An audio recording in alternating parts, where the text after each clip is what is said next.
sur le calcul des prestations compensatoires, c'est vrai que plusieurs méthodes existent. D'ailleurs, les avocats regrettent aussi qu'il n'y ait pas de fiabilité dans les méthodes, ce qui crée un aléa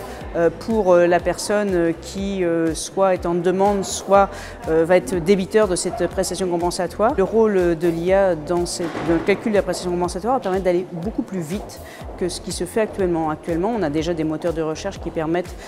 d'aider à la décision du calcul de la prestation compensatoire à travers des recherches de jurisprudence, des outils de justice prédictive qui existaient déjà, mais quand on fait l'exercice, moi je l'ai refait ce matin dans le but de l'atelier de cet après-midi, on s'aperçoit que ça va quand même beaucoup plus vite.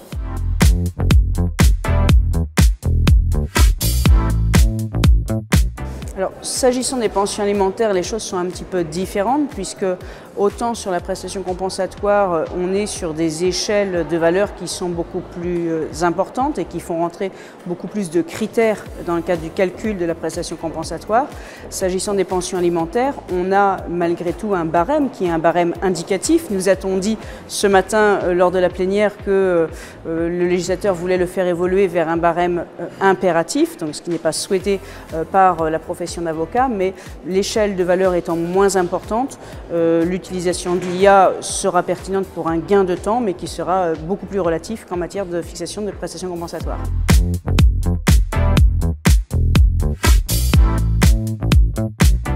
Alors ça, c'est une vraie question et c'est en cela que le Conseil national des barreaux travaille à encadrer l'utilisation des intelligences artificielles, puisque déjà la première question, c'est la question certes de la souveraineté internationale, mais également du secret professionnel pour les avocats. Et donc déjà des IA avec une souveraineté européenne, c'est beaucoup plus sécurisé dans le cadre de l'utilisation par les avocats. Mais après, il y a une vraie question effectivement coût-avantage, entre le coût et l'IA et l'avantage et le gain de temps que l'avocat va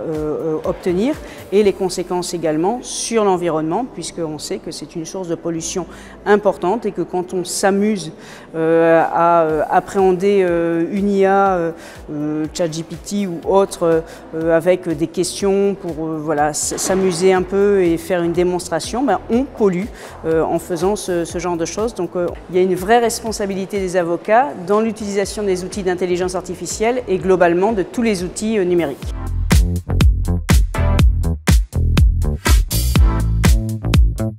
Alors la justice, elle met les moyens où elle peut les mettre et les moyens de toute façon sont limités,